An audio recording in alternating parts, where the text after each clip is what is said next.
Vocês se lembram do tempo em que a Globo passava Desejo de Matar quase todo final de semana no Domingo Maior?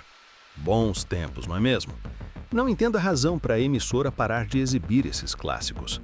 Hoje, felizmente, não assisto mais esse canal e imagino que deve ter programação de pura nutelagem frágil com lenços umedecidos para enxugar as lágrimas de leite de soja dos novos funcionários, pois tudo nessa emissora hoje em dia tem que ser um contrifadas coloridinho com pôneis voadores. Mas vamos ao que interessa? Charles Bronson não era apenas um ator. Ele era a personificação da resiliência humana, um homem que saiu das profundezas das minas de carvão para conquistar as telas do mundo. Nascido em 3 de novembro de 1921 em Ehrenfeld, uma pequena cidade mineira na Pensilvânia, nos Estados Unidos, Bronson, cujo nome de batismo era Charles Dennis Buczynski, viveu uma vida marcada por desafios que moldaram seu caráter e sua carreira. Hoje, vamos explorar sua trajetória desde os dias difíceis da infância até os papéis que o eternizaram como o tough guy definitivo. Preparem-se para uma narrativa que evoca respeito pelo seu legado, com toques de nostalgia que nos fazem refletir sobre uma era dourada do cinema, onde heróis como ele nos inspiravam a enfrentar as adversidades com determinação quieta. Vamos começar pelo início, pelos alicerces que construíram o homem. Ehrenfeld era um lugar rude, um vilarejo de mineração no coração das montanhas Allegheny, onde a vida girava em torno do carvão. Bronson era o 11º de 15 irmãos de uma família católica romana de descendência lituana. Seu pai, Walter Buczynski, um mineiro lipka-tatar, trabalhava incansavelmente nas minas, mas faleceu de câncer quando Charles tinha apenas 10 anos. A mãe, Mary Walensky, uma mulher forte e resiliente, lutou para sustentar a família durante a Grande Depressão. Imagine a cena. Uma casa lotada, recursos escassos e um menino que aos 10 anos já trabalhava nas minas, ganhando $1 por tonelada de carvão extraída. Ele enfrentava perigos constantes, como desabamentos e poeira sufocante, trabalhando turnos duplos por um salário semanal de $1. Em casa, falava lituano e russo, aprendendo inglês apenas na escola. Uma memória que ele carregou para sempre: ir à escola vestindo um vestido da irmã porque não havia roupas suficientes para todos. Esses dias de pobreza extrema forjaram nele uma tenacidade que transparecia em cada papel que interpretava. Eu era como uma rocha dinamitada, ele diria mais tarde, uma descrição que captura perfeitamente sua aparência endurecida e sua alma inquebrantável. Apesar das dificuldades, Bronson foi o primeiro da família a se formar no ensino médio, mas a vida não lhe deu trégua. Em 1943, com 23 anos, ele se alistou nas Forças Aéreas do Exército dos Estados Unidos durante a Segunda Guerra Mundial. Servindo como artilheiro de cauda em um bombardeiro Boeing B-29 Superfortress, ele integrou o 61º Esquadrão de Bombardeamento, parte do 39º Grupo de Bombardeamento, baseado em Guam. Voou em 25 missões contra alvos japoneses no Teatro Asiático Pacífico, enfrentando fogo antiaéreo e caças inimigos. Ferido em combate, recebeu a Purple Heart, uma medalha que simbolizava sua coragem sob fogo. Esses anos no exército foram para ele um ponto de virada. Pela primeira vez, ele comia bem, dormia em camas limpas e via o mundo além das minas. O recrutamento foi uma das melhores coisas que me aconteceu, refletiu certa vez com uma nostalgia que ecoa o alívio de quem escapou da miséria. Ao ser dispensado em 1946 com a patente de cabo, Bronson retornou à vida civil, mas carregava consigo as lições de disciplina e sobrevivência que definiriam sua persona no cinema. Após a guerra, Bronson vagou por empregos variados, de padeiro a pedreiro, até se instalar na Filadélfia, onde se juntou a uma trupe teatral. Pintando cenários para ganhar a vida, ele logo começou a atuar em papéis menores, descobrindo uma paixão inesperada. Em 1949, mudou-se para Hollywood, estudando no Pasadena Playhouse, um celeiro de talentos. Seus primeiros passos na tela foram humildes, papéis não creditados, como um marinheiro em Agora Estamos na Marinha, 1951. Usando ainda o nome Buchinsky, apareceu em filmes como The Mob, 1951, Bloodhounds of Broadway, 1952 e House of Wax, 1953, onde interpretou Igor, um personagem mudo que o obrigou a aprender linguagem de sinais. Em 1954, no auge do macartismo e da caça às bruxas anticomunista, seu agente sugeriu a mudança de nome para Bronson, para evitar associações étnicas que pudessem prejudicá-lo. Foi uma decisão pragmática, mas que marcou o nascimento de uma lenda. Os anos 1950 foram de construção lenta. Bronson apareceu em westerns como O Último Bravo, 1954, e Vera Cruz, 1954, ao lado de Burt Lancaster e Gary Cooper. Seu primeiro papel creditado como Bronson veio em Fuga para a Morte, 1955. Em 1958, ele finalmente liderou um filme, Dominados por Ódio, interpretando o notório gangster. A crítica do Los Angeles Times elogiou: Bronson faz de Kelly um ser humano tridimensional completo.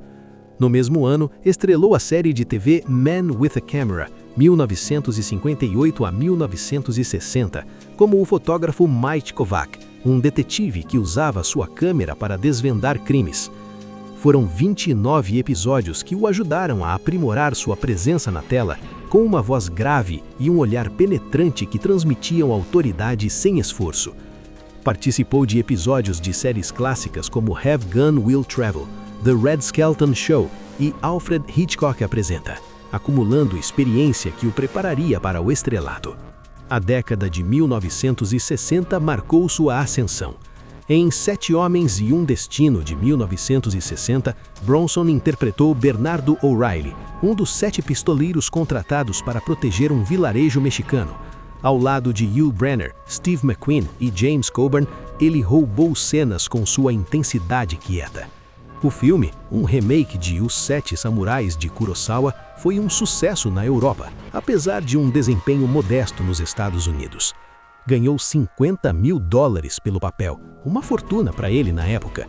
Lembre-se daqueles dias em que westerns épicos enchiam as salas de cinema com heróis que representavam honra e lealdade? Bronson incorporava isso perfeitamente, evocando uma emoção de respeito por valores perdidos no tempo. Em 1963 veio Fugindo do Inferno, outro grande clássico. Como Danny Valinsky, o Rei do Túnel, um prisioneiro de guerra claustrofóbico que escava túneis para escapar de um campo nazista, Bronson entregou uma performance memorável. O filme, baseado em fatos reais, arrecadou $11,7 milhões e se tornou um marco da Segunda Guerra Mundial no cinema.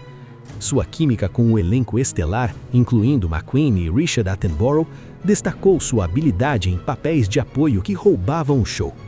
4 anos depois, em Os 12 Condenados, 1967, dirigido por Robert Aldrich, ele foi Joseph Ladslav, um dos 12 condenados enviados em uma missão suicida contra os nazistas.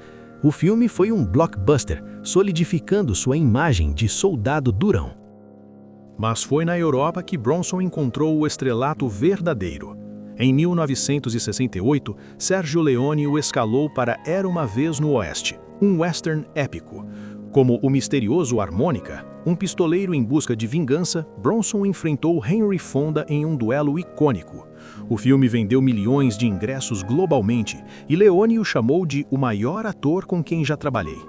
Filmes como Adeus Amigo, 1968, com Eileen Dallon, e O Passageiro da Chuva, 1970, que ganhou um Globo Ouro como melhor filme estrangeiro, o tornaram o ator americano mais popular na Europa. Em 1972, recebeu um Globo Ouro honorário como favorito mundial do cinema. Esses anos evocam uma nostalgia por uma era em que o cinema transatlântico unia culturas, e Bronson era a ponte, com sua presença magnética que transcendia idiomas. De volta aos Estados Unidos nos anos 1970, Bronson colaborou com o diretor Michael Winner em uma série de thrillers. Renegado Impiedoso, de 1972, o mostrou como um índio apache caçado por brancos. Assassino a Preço Fixo, 1972, o transformou em um assassino profissional frio e calculista. Esse filme ganhou um remake com Jason Statham. Jogo Sujo, 1973, o colocou como um detetive combatendo a máfia. Mas nada se compara a Desejo de Matar, 1974. Como Paul Kersey, um arquiteto liberal que se torna vigilante após o assassinato de sua esposa e o estupro de sua filha, Bronson capturou o Zeitgeist de uma América assolada por criminalidade. Aqui nasceu ele e se consolidou como um dos maiores cabra-machos do cinema. O filme arrecadou 22 milhões de dólares nos Estados Unidos, mas foi polêmico. Críticos o acusaram de promover vigilantismo e ser uma ameaça imoral à sociedade. Roger Ebert o chamou de propaganda assustadora, enquanto outros o viam como um reflexo honesto dos medos da época. Bronson, reservado sobre política, defendeu: "Eu interpreto um homem comum empurrado ao limite." As sequências, Desejo de Matar 2, 1982, Desejo de Matar 3, 1985, Desejo de Matar 4, The Crackdown, 1987 e Desejo de Matar 5, 1994, mantiveram a fórmula, mas intensificaram a violência, gerando mais críticas. Apesar disso, elas cimentaram seu status como estrela de ação, ganhando até 6 milhões de dólares por filme no auge. Em 2018, foi lançado um ótimo remake de Desejo de Matar com Bruce Willis, mais uma vez recebendo críticas dos mais sensíveis. Aff! E se você também é um cabra-macho ou uma mulher de fibra, já curte o vídeo e comente qual filme de Bronson te marcou mais. Outros sucessos dos anos 1970 incluem Desafiando o Assassino, 1974, onde ele é um fazendeiro melancia combatendo a máfia. Lutador de Rua, 1975, como um lutador de rua durante a Depressão, elogiado por Ebert como um filme poderoso com uma performance de Bronson definitiva. Breakout, 1975, uma fuga de prisão mexicana, e A Dama e o Proscrito, 1976, uma comédia romântica atípica. Em The White Buffalo, 1977, caçou um búfalo mítico. Em Telefone, 1977, foi um agente KGB. Nos anos 80, associado a Cannon Films, estrelou Amor e Balanças, 1979, Justiça Selvagem, 1984 e O Vingador, 1986. Papéis contra o tipo incluíam Ato de Vingança, 1986, como o líder sindical Joseph Yablonsky, e Unidos pelo Sangue, 1991, dirigido por Sean Penn, onde mostrou vulnerabilidade como pai. Seus últimos trabalhos foram a trilogia A Queima-Roupa, 1995 a 1999, como o comissário Paul Fine. Com mais de 95 filmes e 156 aparições em TV, Bronson se aposentou em 1998.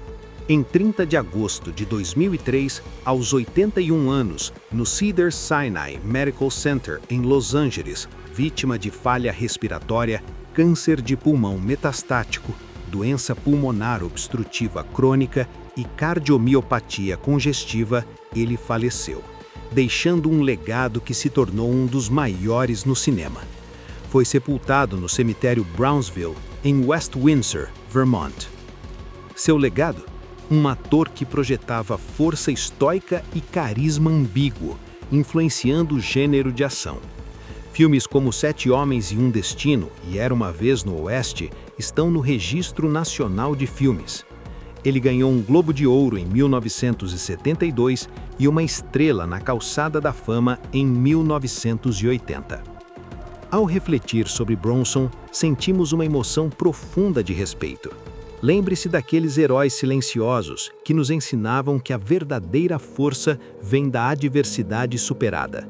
Seu legado perdura, inspirando gerações a enfrentar o mundo com a mesma determinação quieta. Obrigado por assistir até aqui. Que o vídeo desperte em vocês a admiração e nostalgia que Bronson merece. Se inscrevam no canal. Até o próximo vídeo, meus amigos.